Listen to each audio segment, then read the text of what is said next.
Does everybody know what time it is? Uptime! That's right. FleetPride is proud to present Kevin the Shopman Linger.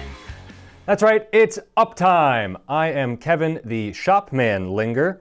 Ice to meet you. That was a cold pun. But don't worry, things are warming up in spring, but that transition of the seasons, chilly to not so chilly but really wet, can that cause any damage on your truck? And what do you need to know to keep your fleet running smoothly? Well, today we are talking to Chris Coleman, a regional sales manager with FleetPride, to find out. Hi, Chris. Thanks for being here today. I hope everything's going well for you this morning. Yeah, Kevin, thanks for having us. All right, well, let's get into these questions. This first one's a little bit of a two-parter. So first up, how do changing weather conditions, a lot of northern U.S. going from winter to spring, how does that affect in the performance and needs of heavy-duty trucks? And part two to that, what parts do you typically see spike in demand this time of year?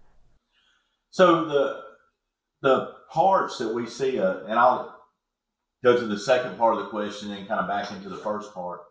The parts that we see a spike in from spring or from winter to spring are your cooling components, belts, hoses, radiators, things of that nature that have taken a beating over the winter months.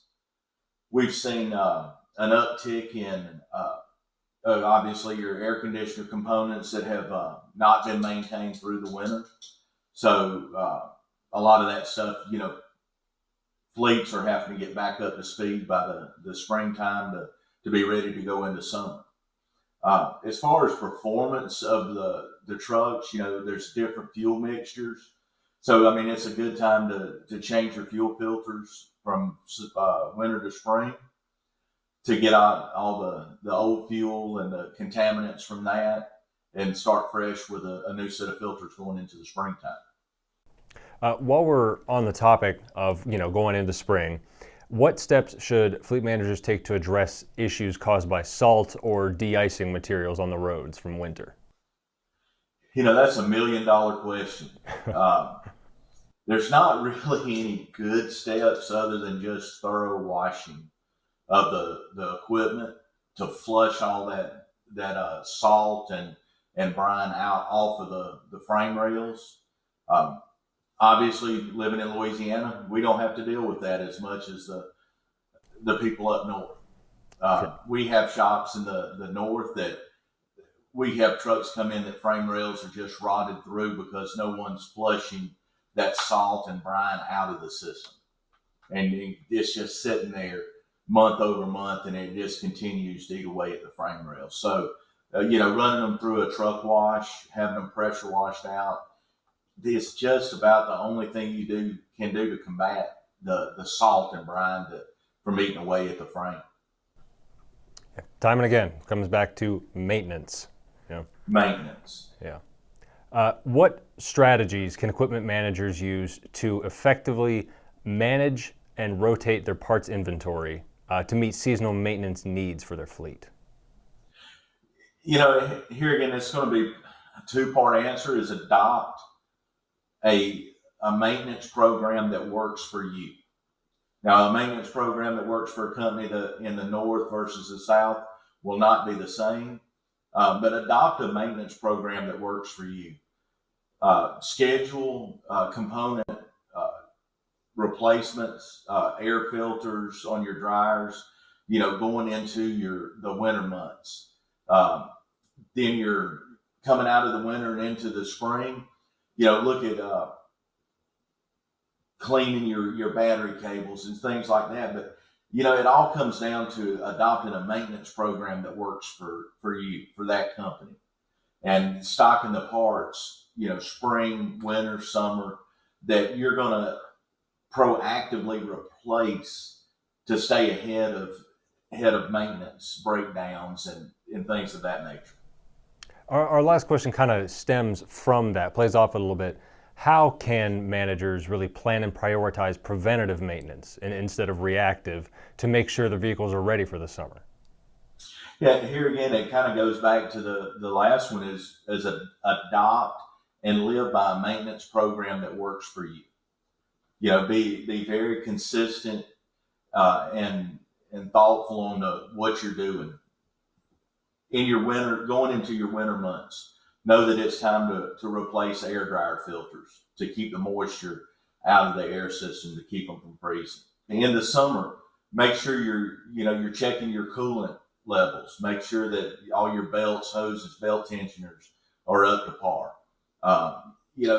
It all goes back to maintenance, adopting a program and following through with that program, making sure that someone is touching that truck, every quarter, every month, whatever works for you, depending on the environment that you operate in. Make sure that you set a schedule that works for you going into that.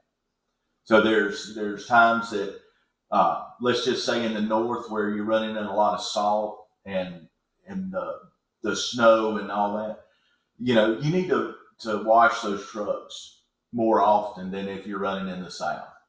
Make sure you're greasing them to keep all your pivot points lubricated. Flush your radiators out so that salt and road grime doesn't stay in the radiator. So it's a maintenance lifestyle, if you will, of this is what we're going to do. This is the interval we're going to do it in. Even if you're not changing the oil and filters because of the extended lifespan of oil now, you still need to touch those trucks. Physically look at them. Make sure that you're not seeing deteriorating belts, hoses. Look for coolant leaks, oil leaks, things of that nature that you can go ahead and fix in your shops and not have to call a road service out to replace a belt at 3 o'clock in the morning. So it all comes back to a maintenance program and living by it. Not just, hey, we're busy, we can't get to it, we'll catch it next time. Because, if you're only doing it, every 2 months, then that stretches out to 4 months. And in that period of time, you could have a failure that you could have stopped for a few dollars and ended up costing you thousands. And I think really not only doing the maintenance on a set schedule, checking on things, or if something goes wrong, you want to check on things, but also being thorough about it. You don't want to glance it over, especially if you're in a new climate or you're doing a new kind of job with your vehicles. Absolutely. Your climate, your environment has a ton to do with your maintenance program. Today we don't think we can operate in a harsh environment, but you've got the salt and snow in the north. Out west, you've got the dust, the dirt.